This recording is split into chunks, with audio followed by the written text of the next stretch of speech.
Graça e paz, amados irmãos e amigos. Estamos aqui para o estudo da Palavra de Deus. Vamos, neste momento, analisar alguns postulados da Igreja Adventista do Sétimo Dia com relação ao dia da expiação. O dia da expiação é descrito em Levítico, capítulo 16. Abra a sua Bíblia no livro de Levítico, capítulo 16. Como esta cerimônia é por demais conhecida da teologia, do povo de Deus, nós não vamos entrar em alguns detalhes, porque o nosso tempo é curto, não nos permite entrarmos em todas as minúcias, em todos os detalhes dessa questão, dia da expiação, até porque nós voltaremos a analisar essa questão em conjunto com Daniel, o livro de Daniel, especialmente capítulo 8, que é o capítulo base de onde a Igreja Adventista fundamenta a doutrina do juízo investigativo. Bom, vamos ler Levítico 16, a partir do verso 5. Vamos ler primeiro o trecho de 5 a 10, para a gente começar a entender algumas coisinhas relacionadas às cerimônias que eram realizadas no dia da expiação. Vamos lá, 5 a 10 primeiro. Da congregação dos filhos de Israel tomará 2 bodes para a oferta pelo pecado, e 1 carneiro para holocausto. Arão trará o novilho da sua oferta pelo pecado, e fará a expiação por si e pela sua casa. Também tomará ambos os bodes, e os porá perante o Senhor, à porta da tenda da congregação. Lançará sortes sobre os 2 bodes, uma para o Senhor e outra para o bode emissário. Arão fará chegar o bode sobre o qual cair a sorte para o Senhor e o oferecerá por oferta pelo pecado. Mas o bode sobre que cair a sorte para bode emissário será apresentado vivo perante o Senhor para fazer expiação por meio dele e enviá-lo ao deserto como bode emissário. Esse é o primeiro trecho, e este trecho que nós acabamos de ler, ele é de suma importância para que nós possamos compreender o sentido final, o objetivo final, o grande escopo do dia da expiação. Para quem apontavam os sacrifícios realizados neste dia, né? Que tipo de obra, para que tipo de obra os sacrifícios que eram realizados neste dia apontavam, especialmente estes 2 bodes, que simbolizavam, a quem eles tipificavam, para quem eles apontavam, tanto o bode que morria quanto o bode que permanecia vivo. São questões que nós precisamos ter muito bem definidas em nossa mente, e evidentemente com base na palavra de Deus a gente precisa entender isso. Nós precisamos entender algumas coisas aqui. A primeira coisa que nós precisamos entender é o que consta aqui no verso 5, é que Israel deveria tomar 2 bodes, e olha só o que o verso 5 diz: 2 bodes. E olha o objetivo destes 2 bodes. Olha só qual era a razão desses 2 bodes. Para que serviriam esses 2 bodes? Para a oferta pelo pecado, e 1 carneiro para o holocausto. Os 2 bodes aqui são os 2 animais proeminentes dessa cerimônia, porque são os bodes que irão representar, irão tipificar o quê? Irão tipificar alguém pagando o preço dos pecados do povo de Deus, do povo de Israel. Por isso é que esses 2 bodes, do ponto de vista simbólico, do ponto de vista tipológico, assumem essa proeminência. E aqui nos é dito que não 1 bode serviria como oferta pelo pecado. Os 2 bodes serviriam como oferta pelo pecado. Olha, da congregação dos filhos de Israel tomará 2 bodes para a oferta pelo pecado. Interessante que são 2 bodes para a oferta pelo pecado. Eram 2 bodes e uma oferta. 2 bodes no plural, oferta no singular. Para quem apontava esses 2 bodes? Qual o sentido, qual o significado deles? Não é? Foi orientado aqui a Arão, evidentemente, antes de começar a cerimônia, ele fazer a expiação dos seus próprios pecados. E para isso foi destacado, ele teria que pegar lá um novilho, um touro, né, para fazer a oferta e pagar o preço dos seus próprios pecados e da sua casa. Né? Os pecados dele mesmo, enquanto sacerdote, os pecados dos seus familiares, deveriam ser expiados antes de Arão fazer a mediação, antes de Arão ministrar as cerimônias relativas ao dia da expiação em prol do povo de Deus. O verso 7 diz: também tomará ambos os bodes e os porá perante o Senhor. Quer dizer que os 2 bodes são apresentados diante do Senhor, esses 2 bodes, à porta da tenda da congregação. Lançará sorte sobre os 2 bodes, uma para o Senhor e a outra para o bode emissário. Arão fará chegar o bode sobre o qual cair a sorte para o Senhor e o oferecerá por oferta pelo pecado. Mas o bode sobre que cair a sorte para bode emissário será apresentado vivo perante o Senhor para fazer expiação por meio dele e enviá-lo ao deserto como bode emissário. Amados, é importante isso aqui, é importante nós prestarmos atenção nesses detalhes que estão contidos aqui nesse trecho, nessa perícope aqui que nós acabamos de ler. 2 bodes. 2 bodes para a oferta pelo pecado. Um deveria ser morto. E aqui diz no verso 9: Arão fará chegar o bode sobre o qual cair a sorte para o Senhor e o oferecerá por oferta pelo pecado. Ou seja, um bode morreria. O outro bode permaneceria vivo, mas sobre o bode que cair a sorte para bode emissário, será apresentado vivo perante o Senhor. Para fazer o quê? O que esse bode vivo faria? Para que serviria o bode vivo que não morreria? Percebam que isso aqui é grave, isso aqui é sério. O bode vivo seria apresentado perante o Senhor para fazer expiação por meio dele, e logo em seguida ele seria enviado para o deserto. Expiação do povo. Os 2 bodes é para oferta pelo pecado do povo de Deus, do povo de Israel. Um morria, o outro permaneceria vivo.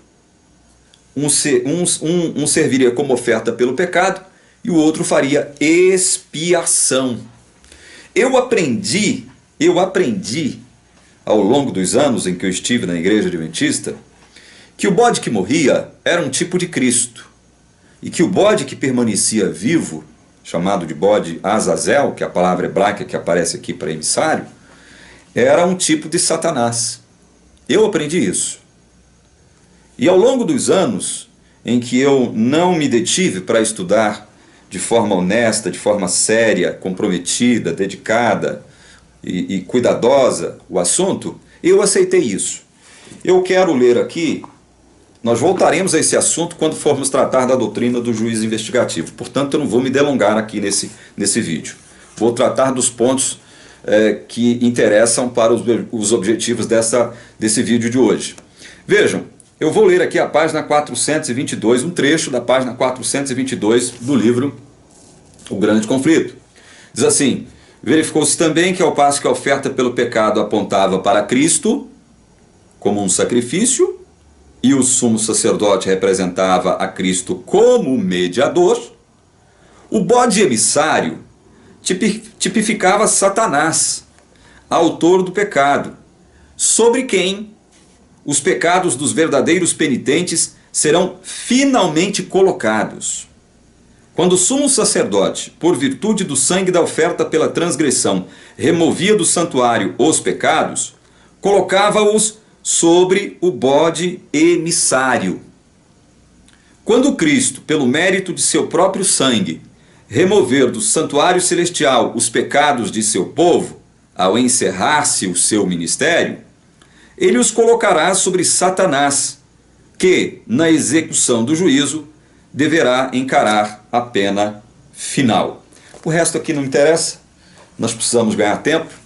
Então vejam, eu pretendo abordar dois postulados da Igreja Adventista com relação ao dia da expiação, que era a cerimônia mais importante do calendário judaico, do calendário religioso judaico. Era a cerimônia mais importante do povo de Israel, porque era nesta cerimônia, ela não só representava o fim de um ciclo anual, como ela representava também o encerramento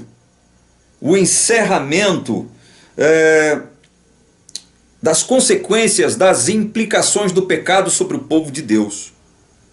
Ou seja, o dia da expiação apontava primariamente para a cruz de Cristo. O dia da expiação apontava para a cruz de Cristo, o Cordeiro de Deus. O Cordeiro de Deus que tira o pecado do mundo.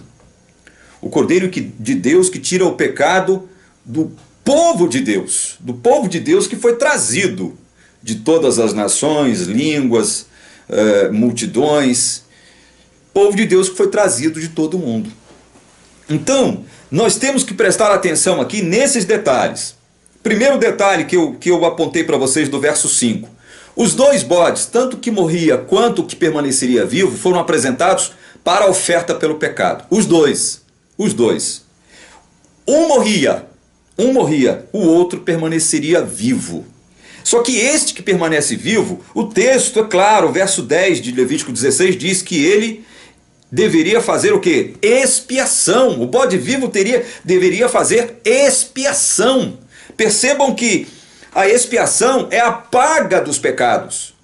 É quando a penalidade dos pecados, elas são pagas.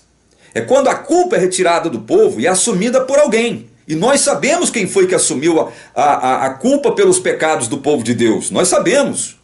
É óbvio que isso aqui é um tipo que aponta para o sacrifício de Jesus Cristo na cruz do Calvário. Isto aqui é óbvio, isso aqui é um ponto pacífico na teologia cristã, especialmente na história da teologia cristã. Ou seja, todos os ritos daquele dia, do dia da expiação, apontavam para o dia da crucifixão de Jesus. E nunca para fatos subsequentes ou fatos posteriores a esse dia. O dia da expiação apontava para a cruz de Cristo. E a proeminência desses dois bodes é notável aqui. Ela é significativa. Por que dois bodes e não dois cordeirinhos, duas ovelhas? Porque na Bíblia, bode é símbolo do mal. Bode é símbolo do mal. O bode simboliza os ímpios, os impenitentes. Ou na Bíblia nós encontramos o bode sendo o símbolo de algo bom. Então, nós temos que atentar para esse fato, mas prossigamos na análise dos detalhes para os quais eu chamo a vossa atenção. Eu li um texto do Grande Conflito aqui, confirmando aquilo que eu havia dito. A teologia adventista assume que, no final da história deste mundo, lá no juízo final, Jesus que ele mesmo carregou sobre si os pecados do seu povo, assumiu a culpa, assumiu a penalidade dos pecados do seu povo, irá transferir esses mesmos pecados pelos quais ele morreu, ele irá transferi-los para Satanás. É isso que afirma a Igreja Adventista do Sétimo Dia. Porque para a Igreja Adventista do Sétimo Dia, o bode emissário, ou Azazel, ele era um tipo de Satanás. Ele não era um tipo de Cristo. Porque Azazel, segundo a tradição judaica, segundo outras tradições religiosas antigas, apontavam para um demônio, um poder do mal, um agente do mal. Mas na Bíblia também é assim, bode é símbolo do mal. Então, como sair desse dilema? Porque aparentemente aqui, se a gente analisar de modo superficial, a igreja adventista terá no mínimo 50% de razão aqui. 50% de razão. Por que 50%? Porque eu estou dizendo que ela afirma que o bode que morreu é Cristo, mas o bode que vive é símbolo do diabo. Só que a igreja adventista, ao mesmo tempo em que ela afirma que Jesus colocará os pecados pelos quais ele morreu e pagou a penalidade do povo sobre Satanás, sobre os ombros de Satanás, ela não afirma que isso significa expiação. Ela não afirma, ela nega isso. Ela nega que, embora Cristo deposite todos os pecados pelos quais ele já morreu, já pagou a penalidade deles, em nome do povo dele, da sua igreja, ao colocá-los sobre Satanás, isso não significa expiação. A teologia adventista, essa proposta adventista, essa interpretação adventista, ela começa a ruir a partir do verso 10. Quando claramente, veja, claramente é dito aqui que este bode vivo faria a expiação. Expiação na Bíblia Sagrada, ela só é realizada por Cristo. Só Cristo realiza expiação em lugar do povo de Deus. Só Cristo realiza expiação. Assim como a própria igreja adventista admite que o diabo não tem como fazer expiação, não pode fazer expiação, logo o bode emissário aqui também não pode ser um tipo do diabo. Não pode ser um tipo do diabo, porque é afirmado aqui no verso 10 que esse bode vivo faria expiação. E isso aqui é claro, está aqui no verso 10. Esse é o primeiro postulado que nós precisamos desconstruir, mas com base na palavra de Deus. Leiam o verso 27, aí mesmo de Levítico 16. Vejam só, verso 27.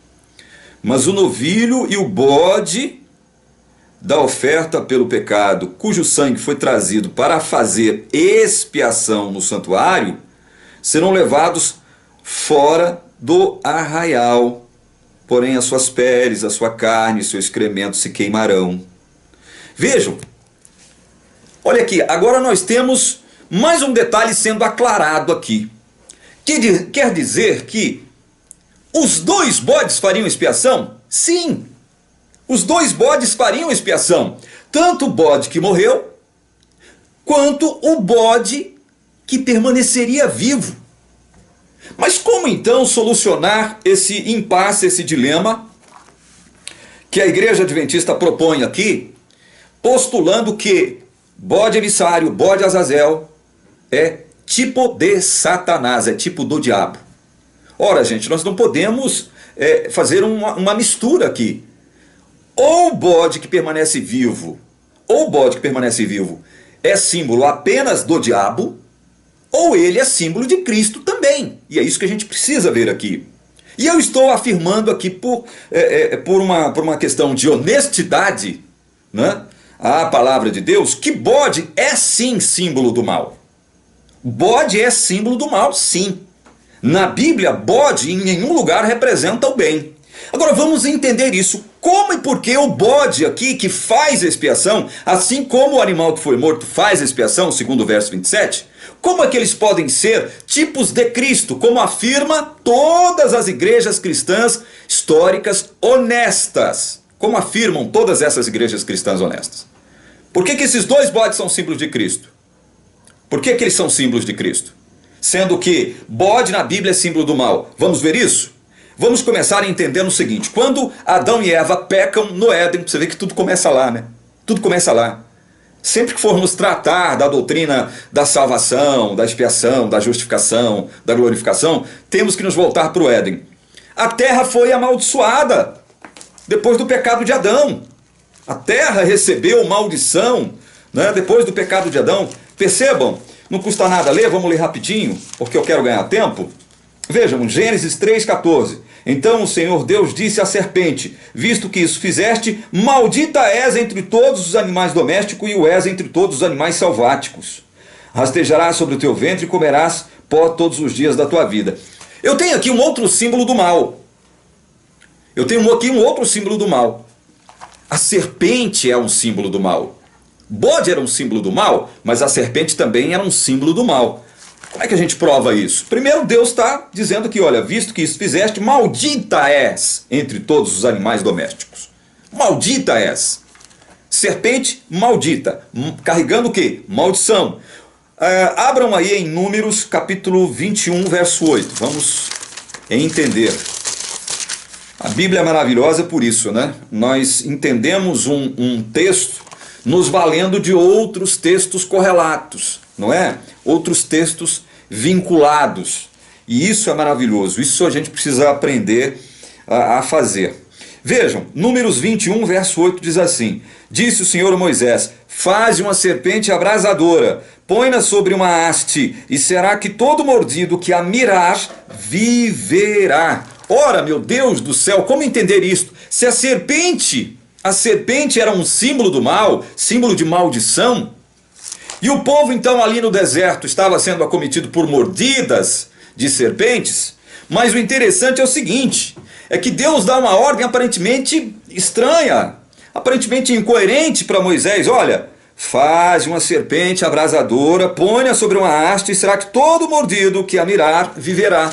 Então, a ordem que Moisés recebe é de fazer lá uma serpente, pressupõe-se que tenha sido de bronze, né? Pendurou a serpente numa haste, e todo aquele que era mordido por uma serpente venenosa ali no deserto, olhava para a serpente pendurada na haste, e ele era imunizado do veneno da serpente, ele era curado, ele era livrado da morte iminente. Portanto, nós temos aqui um símbolo maldito, um símbolo de mal. Serpente é símbolo de mal, é um animal maldito, amaldiçoado por Deus, portanto símbolo do mal, mas que no entanto aqui, ela a partir desse episódio ocorrido lá no deserto, ela assume um outro significado, um outro sentido. Sim, era um símbolo do mal, só que tem um detalhe: todo aquele que mordido pela serpente olhasse para a serpente de bronze pendurada lá na haste seria curado. Era só isso? Era só olhar para a serpente de bronze e ser curado? Sim. Sim. Foi isso que Deus ordenou para Moisés fazer. E era isso que acontecia. Todo aquele que era picado por uma serpente venenosa creu nas palavras de Deus através de Moisés, olhava lá para a serpente de bronze e era curado. Imediatamente curado. E serpente é um símbolo do mal. Vocês vão perceber por que eu estou elencando este assunto para explicar melhor a questão do bode lá em Levítico 16. Leamos agora São João 3, capítulo 3, versos 14 e 15. Vamos lá rapidinho. São João, capítulo 3, versos 14 e 15. Presta atenção, diz assim, olha: e do modo por que Moisés levantou a serpente no deserto, assim importa que o Filho do Homem seja levantado, para que todo que nele crê tenha vida eterna. Meu Deus do céu! Agora está claro por que lá no deserto, todo aquele que era picado por uma serpente venenosa, e que quando, crendo na palavra de Deus, por intermédio de Moisés, olhava para a serpente de bronze lá na haste, ele era curado. Agora está explicado por que disso. Vejam que Cristo, o próprio Cristo, assume agora a identificação daquele tipo, o tipo da serpente, que era um tipo maldito, um símbolo maldito, um símbolo do mal, um símbolo de maldição. Jesus então diz, olha, e do mesmo modo porque Moisés levantou a serpente no deserto, assim importa que o Filho do Homem seja levantado, para que todo que nele crê tenha a vida eterna. Nós estamos vendo Jesus então assumindo para si a identidade de um tipo de mal, um tipo de maldição aqui. Olha só, interessante isso, não é? Agora leiam comigo Gálatas 3,13. Gálatas 3,13. Gálatas 3,13. Tudo isso nós precisamos entender para que nós possamos entender o porquê dos bodes. Por que Deus destacou bodes e não ovelhas para serem mortos com proeminência lá no dia da expiação?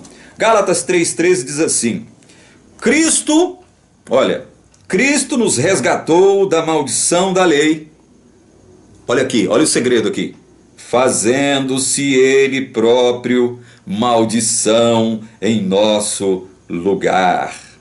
Porque está escrito: maldito todo aquele que for pendurado em madeiro. Eu tenho que repetir isso.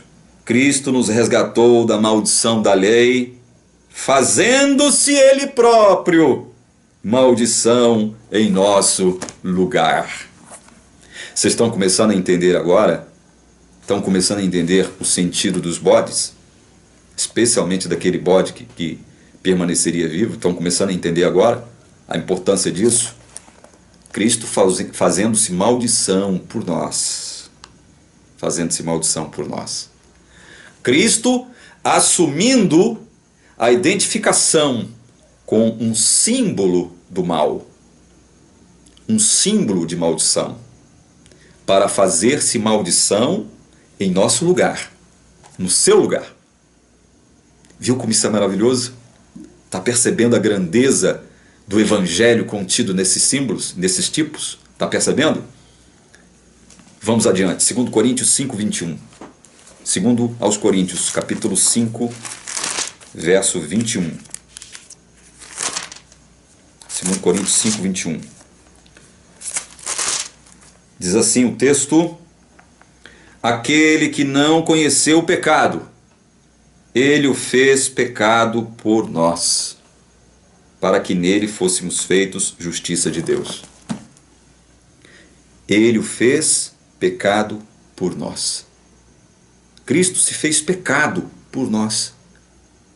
Cristo assumiu a identidade de uma serpente por nós, lá no deserto. Assim como Cristo assume a identificação tipológica, a identidade, as características tipológicas do bode, que é símbolo do mal, em nosso lugar, ou seja, assumindo maldição em nosso lugar, assumindo os nossos pecados em nosso lugar, assumindo a penalidade dos nossos pecados em nosso lugar. Estão entendendo? Estão captando a preciosidade do que a palavra de Deus está nos mostrando aqui? Vamos para Isaías capítulo 53, versos 10 e 12. Isaías 53,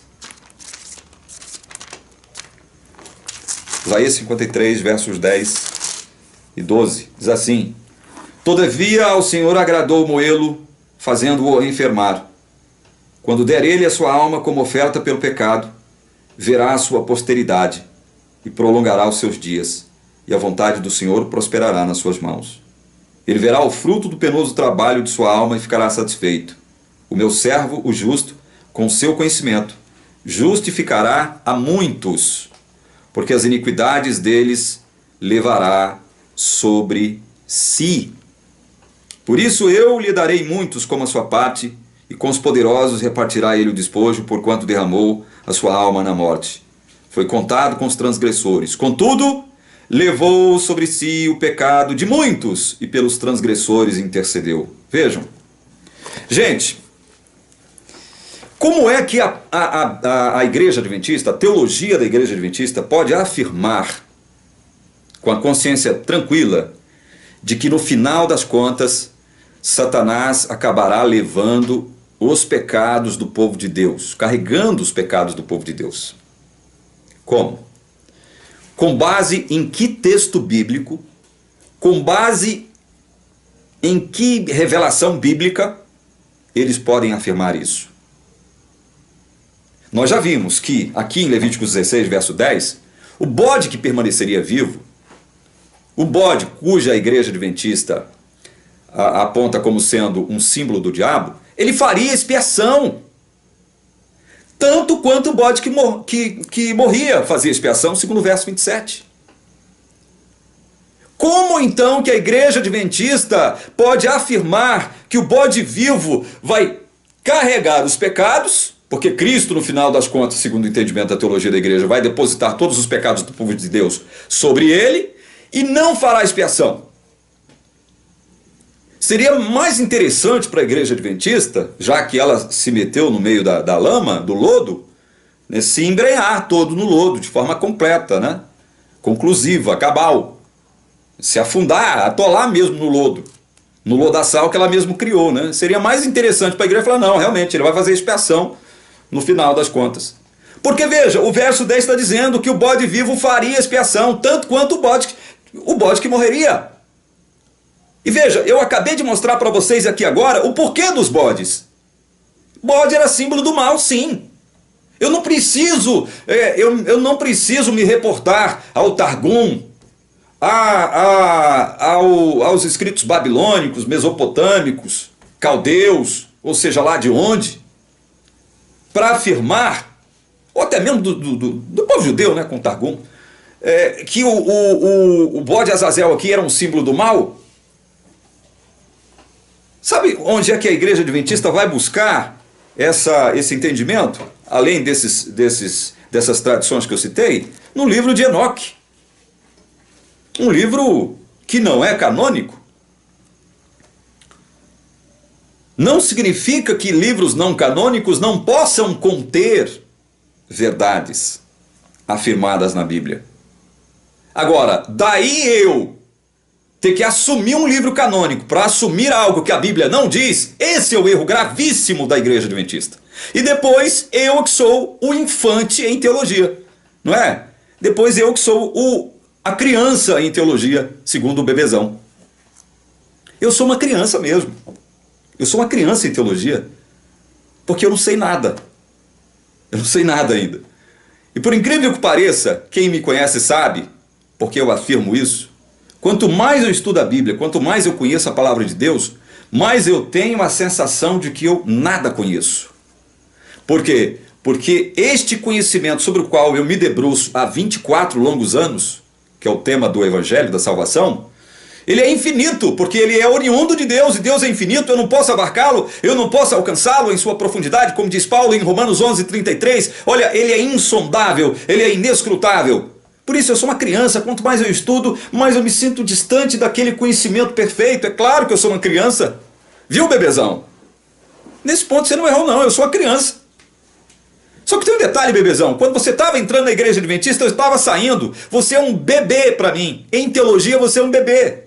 E você está errado em defender a teologia da igreja adventista que afirma que o bode vivo aqui, que a Bíblia diz que faz a expiação, é o diabo. Ou então admita como adventista que o diabo vai fazer a expiação. Porque vocês afirmam, está aqui no Grande Conflito, na página 422, que Jesus colocará os pecados que ele carregou do povo, que ele pagou a penalidade por eles. Olha só que coisa absurda, que coisa abominável. Isso para mim, na minha modesta opinião, é um dos maiores equívocos teológicos da igreja adventista e uma das maiores aberrações da história da teologia cristã. Falar que aqueles pecados pelos quais Jesus já morreu, já pagou, serão colocados como se eles já não existem mais. Jesus já pagou esses pecados, já eliminou esses pecados, já acabou com eles, já os apagou. Como é que Jesus agora pode pegar os pecados pelos quais ele pagou e colocá-los sobre as costas do diabo? Não coloquem essa culpa sobre as costas do diabo, porque vocês fazendo isso, vocês estão cometendo um equívoco abominável, que beira a blasfêmia. Beira a blasfêmia.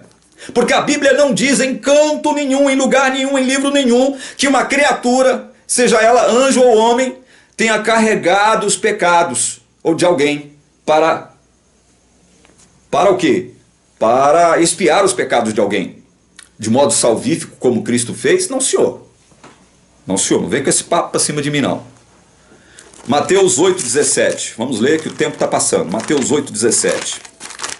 Mateus 8,17. Ainda tem que analisar um outro postulado da igreja a respeito do dia da expiação aqui, que é gravíssimo também. Gravíssimo. Mas é com a palavra de Deus que a gente desfaz os sofismas diabólicos. Então vamos lá, Mateus 8,17. Tem algo aqui nesse versículo. para que se cumprisse o que fora dito por intermédio do profeta Isaías. Ele mesmo tomou as nossas enfermidades e carregou com as nossas doenças. Olha aqui, meu Deus do céu, o evangelista Mateus aqui, reverberando Isaías, afirmando que quem carregou os nossos pecados, as nossas culpas, as nossas doenças, foi quem? Cristo! Cristo é que carregou os nossos pecados. Ele carregou os nossos pecados. 1 Pedro 2,24. Vamos lá. 1 Pedro 2,24. 1 Pedro 2, verso 24. Carregando ele mesmo em seu corpo sobre o madeiro os nossos pecados, para que nós, mortos para os pecados, vivamos para a justiça, por suas chagas fostes sarados. Carregando ele mesmo em seu corpo sobre o madeiro os nossos pecados. Ou seja, como é que adventista tem um disparate de afirmar que no frigir dos ovos, no final da história de pecado dessa terra, Cristo vai colocar os pecados pelos quais ele já pagou por eles sobre as costas, sobre os ombros de Satanás? Como é que o adventista tem coragem de afirmar isso? Quando a Bíblia é clara em afirmar que o único que carrega os pecados do povo de Deus é Cristo. Aqui em Levítico 16, o bode vivo faz expiação. Expia os pecados. Pecados de quem? Do povo de Deus e não do mundo. Mas do povo de Deus. Do povo penitente de Deus. Porque havia muito descrente ali no meio do povo de Deus, né? Vocês sabem disso. Vejam, vamos ler mais um texto. Hebreus 10, 18. Isso aqui é para deixar claro o que a Bíblia afirma. 10, 18 de Hebreus. Hebreus 10, 18. O texto diz assim: ora, onde há remissão destes, já não há oferta pelo pecado. Olha, onde houve remissão de pecados, já não há mais necessidade de uma oferta para remir esses pecados que já foram remidos. Eu vou remir. É isso que a igreja adventista está propondo, com essa afirmação absurda, com essa afirmação abominável, quase blasfêmica, ou blasfema, de que no final da história, Cristo vai colocar sobre os ombros de Satanás os pecados pelos quais ele já pagou. Ele remiu esses pecados todos. Oh, a teologia adventista, será que não entende isso? Jesus, ao carregar sobre si os pecados do povo, ele remiu os pecados do povo. Ele já pagou o preço da penalidade desses pecados. Esses pecados, quando Cristo morre, já não existem mais. E a Bíblia diz, onde há remissão destes o que? Pecados. Já não há oferta pelo pecado. Será que é tão difícil entender isso? Olha, Hebreus 9, 23 a 26, sai mesmo, Hebreus 9, 23 a 26, diz assim: era necessário, portanto, que as figuras das coisas que se acham nos céus se purificassem com tais sacrifícios, mas as próprias coisas celestiais com os sacrifícios a eles superiores. Porque Cristo não entrou em santuário feito por mãos, figura do verdadeiro, porém, onde? No mesmo céu. Ou seja, céu e santuário se confundem. Por que céu e santuário se confundem? Porque céu e santuário são a mesma coisa. Céu e santuário são a mesma coisa. Céu, aí subentendido, a dimensão de Deus, o paraíso, o lugar onde Deus habita. Céu e santuário são a mesma coisa. Para comparecer no mesmo céu, para comparecer agora por nós diante de Deus. Nem ainda para se oferecer a si mesmo muitas vezes, como sumo sacerdote cada ano entra no Santo dos Santos com sangue alheio. Ora, neste caso, seria necessário que ele tivesse sofrido muitas vezes desde a fundação do mundo. Agora, porém, ao se cumprirem os tempos, se manifestou uma vez por todas, para aniquilar pelo sacrifício de si mesmo o pecado. Meu Deus do céu! Alô, teologia adventista! Jesus se manifestou uma só vez, lá na cruz, morrendo. Ele aniquila os pecados, ele remiu os pecados do povo. Ou seja, será que é tão difícil entender isso aqui? Isso aqui é palavra de Deus. É a palavra de Deus que está dizendo, está afirmando que quando Jesus morre na cruz, os pecados são aniquilados. Como que pecados aniquilados, que o próprio Jesus aniquilou, morrendo na cruz, poderão ser colocados sobre os ombros de Satanás? Ou seja, Satanás tem que sofrer a culpa dos pecados dos filhos de Deus, que o Cristo já pagou. Meu Deus do céu, olha que terrível isso. Isso é abominável. Isso é grave, gravíssimo. Talvez a afirmação mais grave da igreja adventista, da teologia adventista. Gente, percebam isso. Percebam o que a palavra está falando. Os pecados foram aniquilados.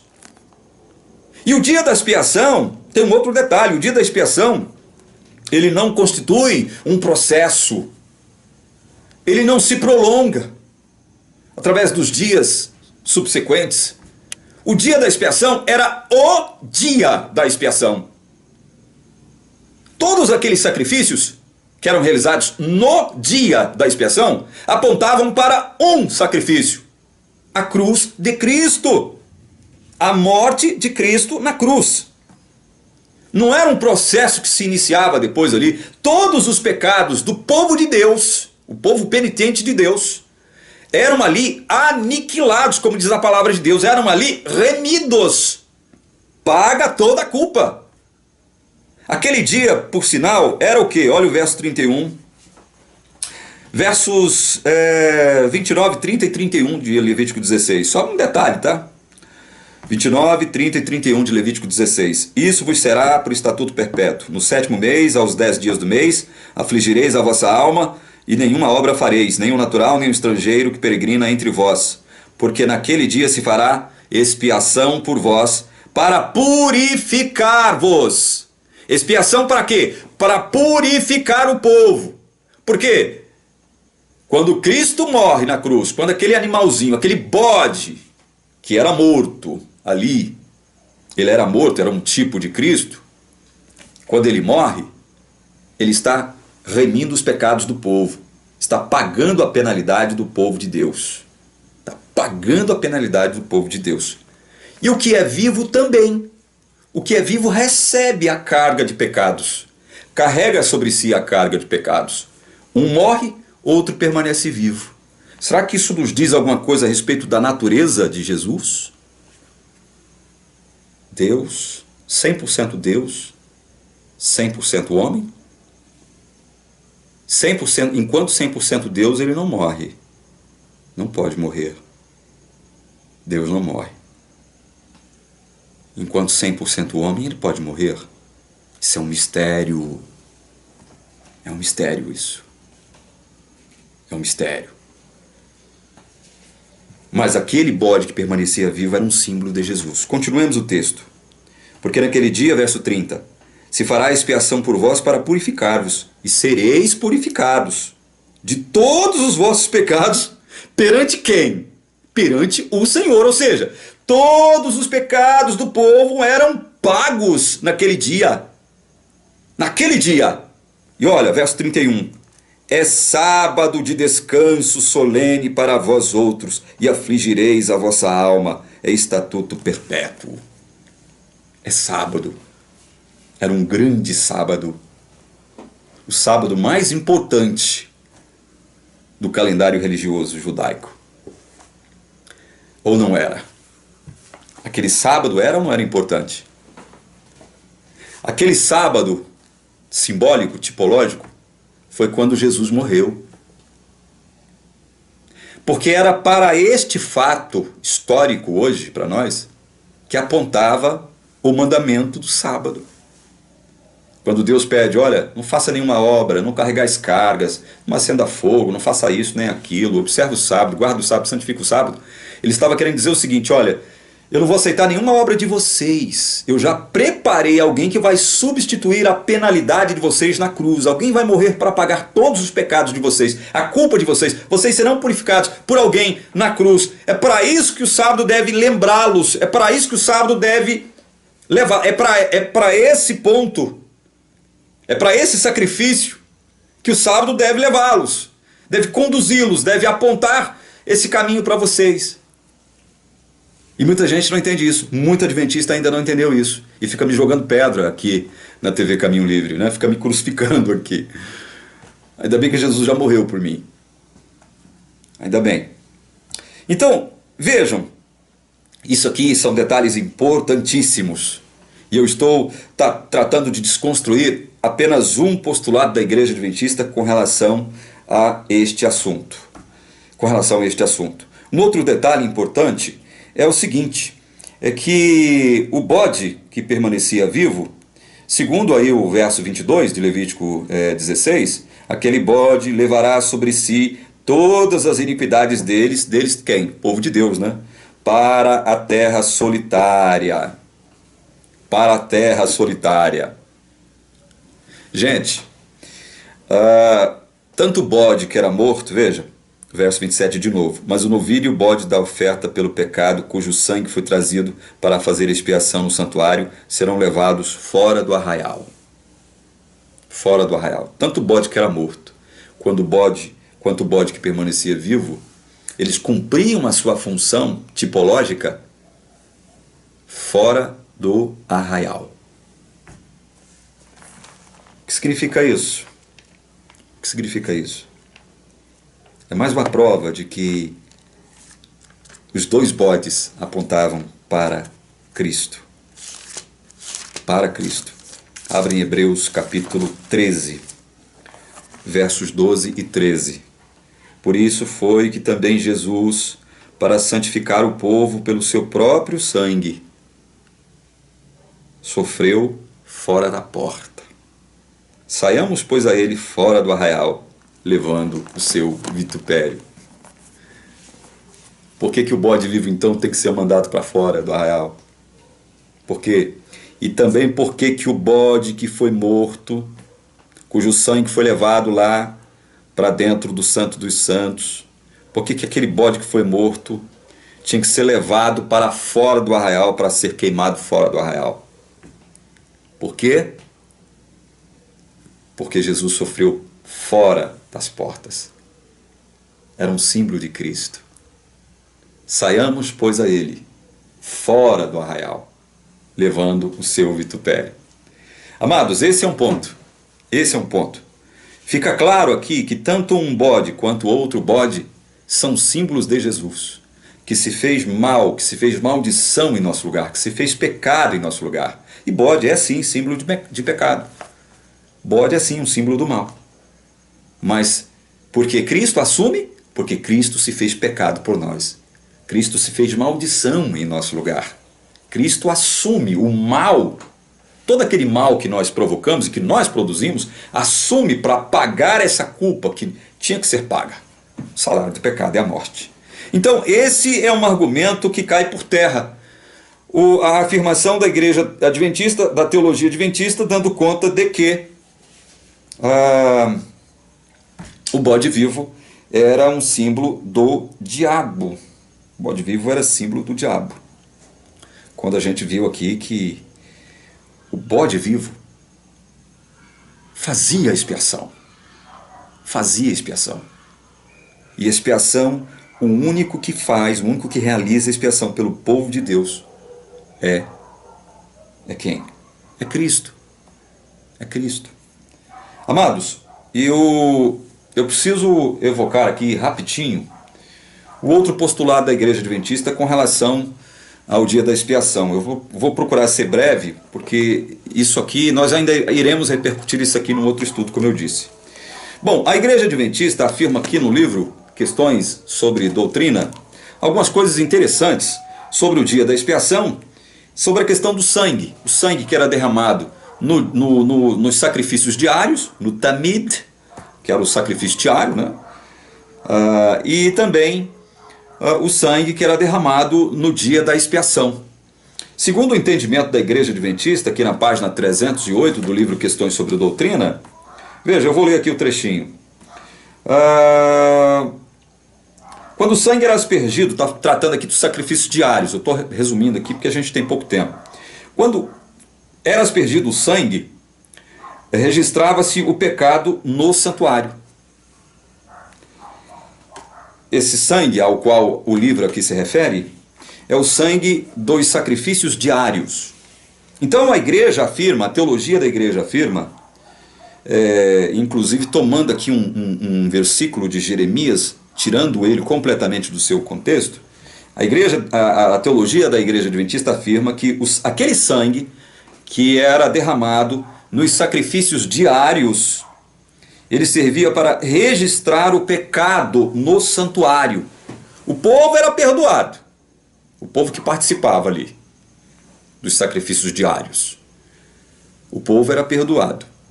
Mas através do sangue, o pecado era registrado ali no santuário, segundo o entendimento da igreja adventista do sétimo dia. Aí aqui na página 309, uma página depois, com relação ao dia da expiação, a igreja já muda o sentido do sangue e diz o seguinte, afirma o seguinte, olha, o quadro simbólico é claro só para a igreja adventista, porque quem ler isso aqui vai sair mais confuso do que convencido por alguma coisa. O quadro simbólico é claro, os pecados dos israelitas registrados no santuário pelo sangue derramado das vítimas sacrificais, isso aqui nos dias, né? Em todos os dias, eram removidos e totalmente eliminados no dia da expiação. É bom lembrar que esse entendimento, segundo a igreja adventista, faz sentido a partir do momento em que eu tomo como pressuposto, como premissa básica, que realmente o sangue dos sacrifícios diários registravam os pecados ali no santuário. O sangue registrava os pecados no santuário, segundo a teologia adventista. Era como que se o santuário fosse uma espécie de banco de sangue. Banco de sangue dos pecadores. Tira lá o sangue do povo, né? Ou seja, a culpa, né? Tira a culpa do povo, vamos transferir para o santuário. Aí vamos lá no santuário e transferir o sangue lá para o santuário, para o altar do santuário. Então, o santuário servia como uma espécie de banco de sangue, que representava o quê? Os pecados do povo. Pecados que eram transferidos para o santuário. E aí, no fim do ano religioso, né, havia o dia da expiação para quê? Para eliminar todos aqueles pecados que, segundo a igreja adventista, foram acondicionados, foram guardados, foram registrados ali no santuário terrestre, no tabernáculo terrestre. Gente, isso aqui esse é outro entendimento absurdo da igreja adventista do sétimo dia. Absurdo! Vejam, Levítico 17:11. Porque a vida da carne está no sangue. Eu vos tenho dado sobre o altar para fazer expiação pela vossa alma. Porquanto é o sangue que fará expiação em virtude da vida. A igreja adventista cita o capítulo 17 de Jeremias, o versículo 1, quando o profeta está exortando, depois você vai lá e lê, tá? Não vou ler agora porque eu estou precisando ganhar tempo.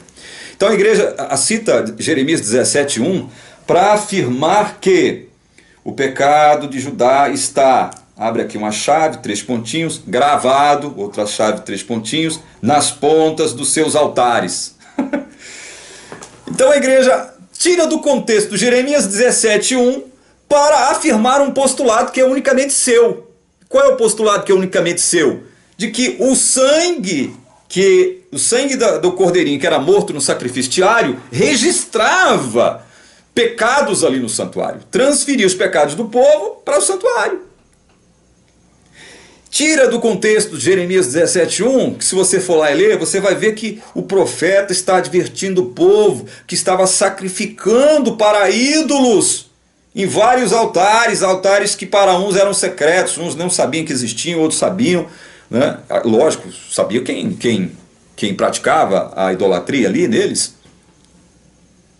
Então o profeta, quando faz uma referência aqui, que os pecados, o pecado de Judá está gravado nas pontas dos seus altares, não era uma referência ao altar do templo, do santuário, mas aos altares que o povo havia erigido em homenagem a ídolos, numa afronta direta ao Deus de Israel. E aí vem a igreja adventista, saca lá um versículo, faz um malabarismo exegético e taca ele aqui, né, como tendo um sentido completamente inverso àquele para o qual a Bíblia aponta que o sangue tem. É o sangue que faz a expiação. Vejam, vamos correr rapidamente. Levítico 16, 19. Diz aí, olha, verso 19. Do sangue aspergirá com o dedo 7 vezes sobre o altar e o purificará e o santificará das impurezas dos filhos de Israel. Nós percebemos que o sangue, ele purifica. O sangue não contamina, o sangue não profana. O sangue daquele cordeirinho que era tipo de Cristo, ele não purifica. Pelo contrário, ele não contamina, ele purifica. Ele purifica, não contamina. O sangue purifica, viu aqui? Isso aqui é um texto do dia da expiação. Aí eles podem falar, mas isso aqui é o dia da expiação, e com relação ao dia da expiação a gente está afirmando corretamente. Não é isso que eles vão afirmar, né? Mas vamos ver se a Bíblia chancela isso de algum modo, em algum lugar.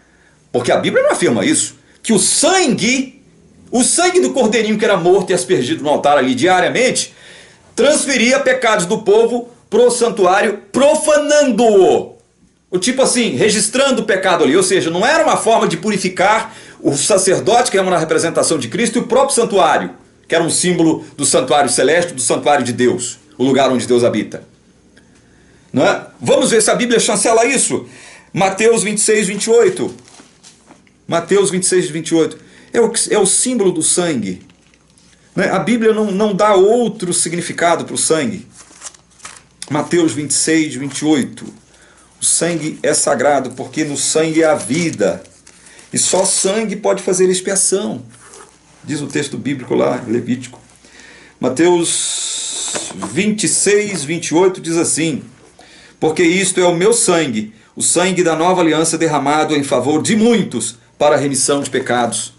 Remissão de pecados, não registro de pecados. Quer ver? Vamos ler mais. Romanos 5, 9. Romanos capítulo 5, verso 9. Diz assim o texto: logo muito mais agora, sendo justificados pelo seu sangue, seremos salvos por ele da ira. Nós somos justificados pelo sangue, o sangue nos justifica. O sangue não serve para registrar pecados, não foi esse o objetivo de Deus. O objetivo de Deus não é ter dado o sangue como um tipo do sangue de Cristo para simbolizar que aquele sangue derramado pelo cordeirinho no sacrifício diário ali, ele registrava pecados, ele era um símbolo de acúmulo de pecados ali. É como se realmente o santuário fosse um banco de sangue, né, que fosse acumulando ali pecados ao longo do ano, e que num dia, determinado dia, no 10º dia do 7º mês, tinha que fazer uma limpeza ali. Esse é o entendimento da Igreja Adventista. A grosso modo, esse é o entendimento. Vamos continuar falando sobre o sentido, o significado do sangue. Efésios 1:7. Efésios, capítulo 1, verso 7. O texto diz assim: no qual temos a redenção pelo seu sangue, a remissão dos pecados, segundo a riqueza da sua graça. Sangue nos purifica, sangue nos redime dos nossos pecados. É através do sangue que nós somos redimidos. A redenção nos é alcançada pela graça de Deus através do sangue. Olha 1 João 1,7.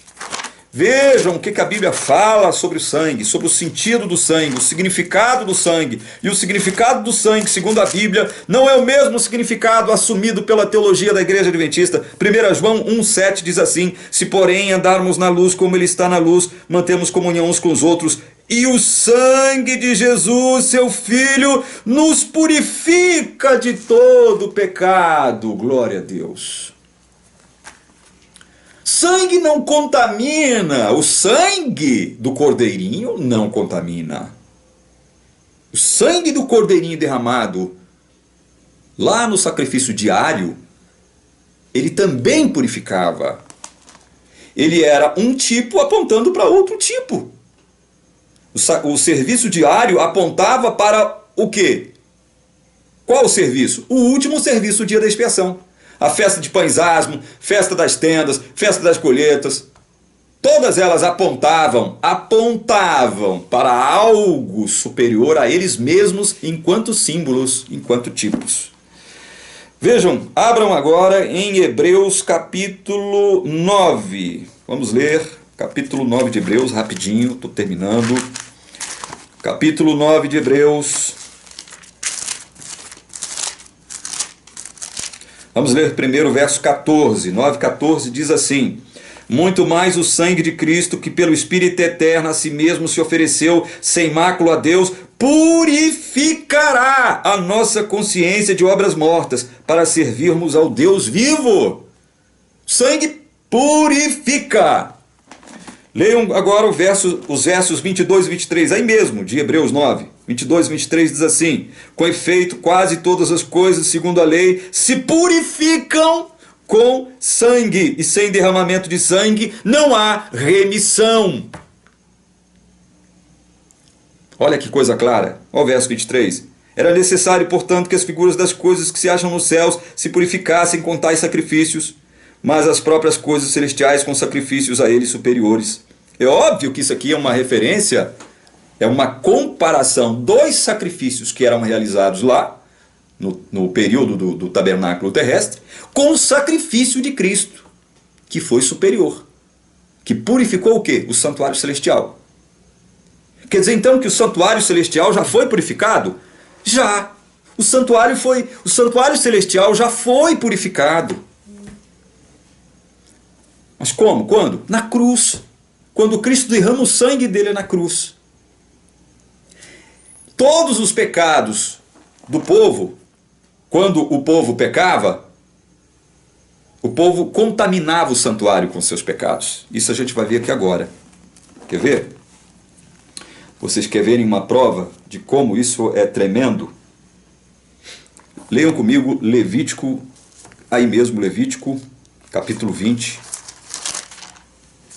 Levítico, capítulo 20, versos de 1 a 3. Levítico 20, de 1 a 3. Leia aqui. Disse mais o Senhor a Moisés: também dirás aos filhos de Israel: qualquer dos filhos de Israel ou dos estrangeiros que peregrinam em Israel, que der de seus filhos a Moloque, será morto. O povo da terra o apedrejará. Voltar-me-ei contra esse homem, e o eliminarei do meio do seu povo, porquanto deu de seus filhos a Moloque, contaminando assim o meu santuário e profanando o meu santo nome. Como é que eu contaminava o santuário? Como que eu contaminava o santuário lá no passado? Como que eu contaminava? Pecando. Era pecando que eu contaminava o santuário. Abram em Números 19, 13 e 20. Você viu aqui o texto de Levíticos dizendo isso? Que era praticando o ato de pecado. Era no cometimento do pecado que eu profanava, que eu contaminava o santuário. O santuário não era contaminado com o sangue do cordeirinho que era derramado. Sangue de Cristo era símbolo do sangue de Cristo. Isso é uma aberração da teologia adventista. Mais uma aberração teológica que a gente está detonando aqui com a palavra de Deus aberta. Abra Números 19, 13 e 20. Números 19, 13 e 20. Números 19, 13 e 20. Diz assim: todo aquele que tocar em algum morto, cadáver de algum homem, e não se purificar, contamina o quê? O tabernáculo do Senhor. Essa pessoa será eliminada de Israel, porque a água purificadora não foi aspergida sobre ele, imundo será. Vejam, quando é então que eu contaminava o tabernáculo, o santuário? Quando eu cometia algum tipo de erro, algum tipo de pecado. Olha o verso 20 mesmo de Números 19, verso 20, leia. No entanto, quem estiver imundo e não se purificar, esse será eliminado do meio da congregação, porquanto contaminou o santuário do Senhor. Gente, o que contaminava o santuário era o ato pecaminoso e não a confissão do ato. Quando eu confessava, eu simbolicamente lá, você simbolicamente lá no passado, confessava ali no sacrifício diário os seus pecados sobre o cordeirinho, e ele era morto, o sacerdote pegava o sangue e aspergia lá nas pontas do altar. Aquilo significava que você estava recebendo um perdão. Era um perdão diário ali, porque aquela cerimônia apontava para a cerimônia final, que era o dia da expiação. Sangue, na Bíblia, o sangue de Jesus, o sangue do cordeirinho, o sangue dos animais que eram mortos no santuário, de modo nenhum contaminava ou profanava o santuário. O que a gente vê na Bíblia é o contrário. É os pecados do povo que profanam o santuário. Os pecados do povo é que contaminam o santuário. É isso que contamina o santuário, e não o sangue do animalzinho que era morto. Vocês estão percebendo como isso é grave? Esses erros de interpretação da teologia adventista sobre o dia da expiação é grave? São gravíssimos. E para encerrar, eu quero ler mais alguns textos para vocês, para deixar bem claro uma coisa. Eu preciso ainda ler esses versos aqui, tá? Eu preciso ler esses versos aqui. Na verdade, é o terceiro aspecto do nosso estudo de hoje sobre o dia da expiação aqui, que ao meu ver é muito importante, que você precisa saber. Zacarias, abra lá em Zacarias 3, 8 e 9. Nós vamos ser rápido na análise desses versículos, porque meu tempo está acabando. Zacarias, abra lá. Zacarias capítulo 3, versos 8 e 9. Olha, presta atenção. Ouve, pois, Josué, sumo sacerdote, tu e os teus companheiros que se assentam diante de ti, porque são homens de presságio. Eis que eu farei vir o meu servo, o renovo, na profecia a respeito de Cristo. Porque eis aqui a pedra que pus diante de Josué. Sobre esta pedra única estão 7 olhos. Eis que eu lavrarei a sua escultura, diz o Senhor dos Exércitos, e tirarei a iniquidade desta terra. Em quantos dias que Deus iria tirar a iniquidade da terra, a iniquidade da terra do povo dele? Em quantos dias, segundo o texto? Em quantos dias?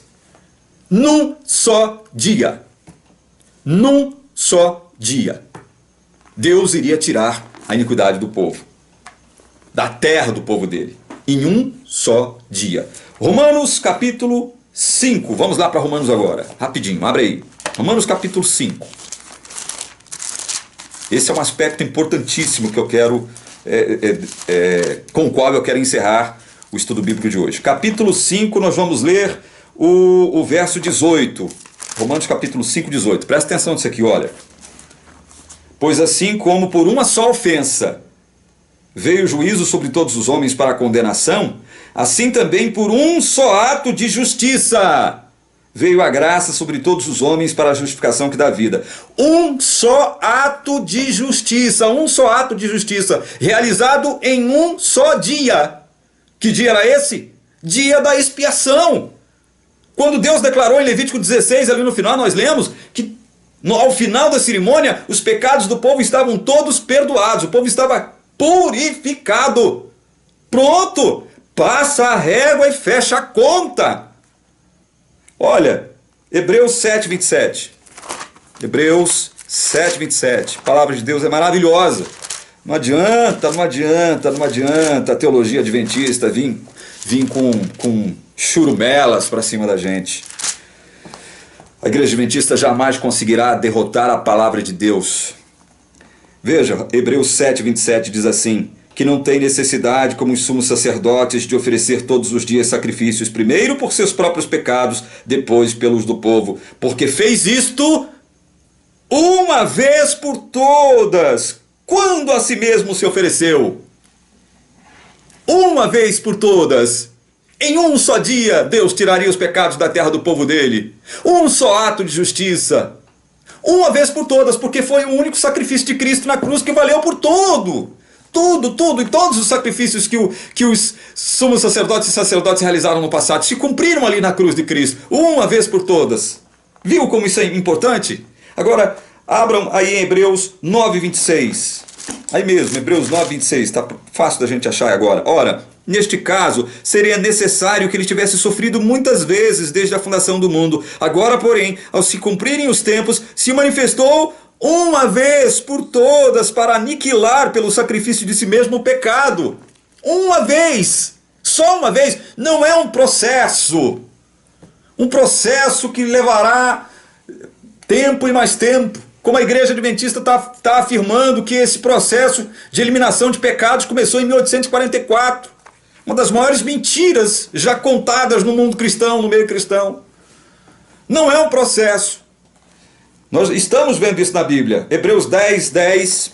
Hebreus 10, versículo 10 primeiro. Aí nós vamos ler o verso 10, o verso 11, o verso 12, o verso 13 e o verso 14. Então, Hebreus 10, do verso 10 até o verso 14. Presta atenção nisso aqui, olha.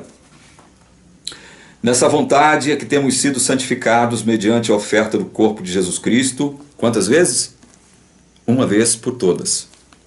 Ora, todo sacerdote se apresenta dia após dia a exercer o serviço sagrado e a oferecer muitas vezes os mesmos sacrifícios que nunca jamais podem remover pecados. Jesus, porém, tendo oferecido para sempre um único sacrifício pelos pecados, assentou-se à destra de Deus, aguardando daí em diante até que os seus inimigos sejam postos por estrado dos seus pés. Porque com uma única oferta aperfeiçoou para sempre quantos estão sendo santificados. Uma única oferta, um único sacrifício, num único dia. Naquele sábado glorioso que era o dia da expiação. Naquele sábado maravilhoso. Aquele sábado redentor, aquele sábado redentivo. Vocês estão percebendo, irmãos, a gravidade do que eu estou apresentando aqui? Eu quero encerrar lendo mais um texto, porque nós voltaremos a esse assunto,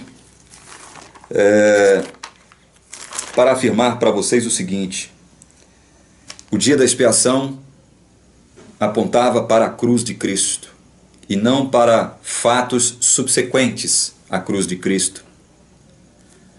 O dia da expiação não iniciava um processo de nada, ele terminava.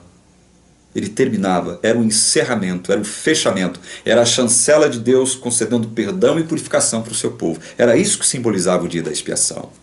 Não adianta a igreja adventista vir torcer os fatos. Não adianta. E quando Jesus morre na cruz, ele purifica o santuário. E se o santuário terrestre, como afirma a igreja adventista, era um símbolo do santuário celestial, então o que acontece quando Cristo morre na cruz? Ele purifica o santuário terrestre, não é? Não purifica? Purifica, porque o santuário terrestre foi purificado no dia da expiação, com a morte ali do bode e com a erição do bode vivo, Azazel. Então, quando Jesus morre, o santuário celestial é purificado. Acabou. Acabou. O santuário é purificado. O santuário celestial já foi purificado. Jesus não está fazendo uma purificação do santuário desde 1844. Isso é conversa de adventista, da teologia adventista. Teologia mentirosa e antibíblica. Nós estamos provando isso aqui, abrindo a Bíblia e mostrando para vocês como é antibíblica a teologia adventista. A Bíblia já diz que o santuário já está purificado. Jesus não está fazendo purificação do santuário coisíssima nenhuma desde 1844. Nós vamos estudar esse assunto aqui, né? Só estou esperando o Elias chegar de viagem para que nós possamos terminar esse assunto.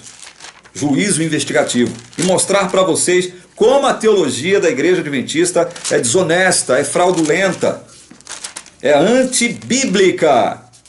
Abram comigo o último texto desse estudo. Hebreus. Vamos ler do verso 1 até o verso 3. Hebreus de 1 a 3 diz assim. Presta atenção nisso aqui. Havendo Deus outrora falado muitas vezes e de muitas maneiras aos pais pelos profetas, nestes últimos dias nos falou pelo Filho, a quem constituiu o herdeiro de todas as coisas, pelo qual também fez o universo. Ele que é o resplendor da glória e a expressão exata do seu ser, sustentando todas as coisas pela palavra do seu poder. Presta atenção nisso aqui. Depois de ter feito a purificação dos pecados, assentou-se à direita da majestade nas alturas. Depois de ter feito a purificação dos pecados, assentou-se à direita da majestade nas alturas. Jesus já fez a purificação dos nossos pecados. Em 1844, não se começou nenhum juízo, nenhuma purificação do santuário celestial. 1844 não apontava para uma expiação que começou lá e prossegue até hoje. O dia da expiação era um dia só. E a Bíblia deixou claro isso aqui. Um só sacrifício, uma só oferta, em um só dia. Entrou no Santo dos Santos uma vez por todas. Para quê? Para encerrar o assunto. Jesus já purificou o santuário celestial. Já purificou. Por que purificou? Porque todos os pecados que nós estamos cometendo aqui hoje, nós estamos cometendo esses pecados enquanto filhos de Deus. Esses pecados já foram pagos. E isso a Igreja Adventista nunca aceitou e jamais aceitará. E ainda afirma que quem afirma que eu estou acabando de afirmar agora, com base na Bíblia, é satânico. Que isso é doutrina de Satanás, que isso é doutrina de demônios. Ainda afirma isso. Mas a Bíblia diz, depois de ter feito a purificação dos pecados, assentou-se à direita da majestade nas alturas. Jesus já fez a purificação dos nossos pecados. Isso se deu na cruz. Isso se deu na cruz. E para encerrar, se o santuário terrestre era um símbolo do celestial, que era, quando Cristo morre na cruz, o véu do templo, aquele véu que separava o lugar santo do Santíssimo, ele se rasga de alto a baixo. Dando a entender o quê? Teologia adventista. Dando a entender o quê? Que o caminho para o Santíssimo estava agora o quê? Aberto. O caminho para o Santíssimo, ou seja, o caminho para o trono de Deus estava aberto. Para quem? Para nós. Para nós. E nós estamos em Jesus ao lado do trono do Santíssimo, pela fé. Quando o véu do templo se rasga de alto a baixo, Mateus 27, isso quer dizer que o caminho para o Santíssimo estava aberto. Não haveria mais nenhum véu interrompendo o nosso acesso a Deus, Deus Pai. Por que não? Porque Jesus está lá ao lado do Pai, como diz o texto aqui que eu acabei de ler, representando-nos lá. Então nós estamos lá em Cristo. Ou seja, Jesus não ficou 1810 anos circunscrito a um lugar chamado santo no santuário celestial. Esse lugar não existe. Lugar santo, compartimento santo do santuário celestial. Santuário é um ambiente só. É um ambiente só. Isso a Igreja Adventista nunca entendeu. Essa teologia rica, fantástica, né? Essa teologia superior, essa teologia do remanescente de Deus, da única igreja de Deus na terra, nunca entendeu umas coisas tão simples, né? Que até um bobo como eu entendo. Por que os doutores, os mestres, os pós-doutores não entendem isso? Não entenderam isso nunca. Por que será? É porque eles desrespeitam esse livro aqui. Dizem que são o povo deste livro, o povo da Bíblia, mas desrespeitam clamorosamente este livro. Nós voltaremos a esse assunto quando analisarmos Daniel 8 e essa doutrina espúria, abominável, chamada juízo investigativo. Antibíblica, completamente antibíblica. Que Deus abençoe você que assistiu esse vídeo até o final, que Deus possa iluminar seu coração e te dar luz e sabedoria em nome de Jesus. Amém.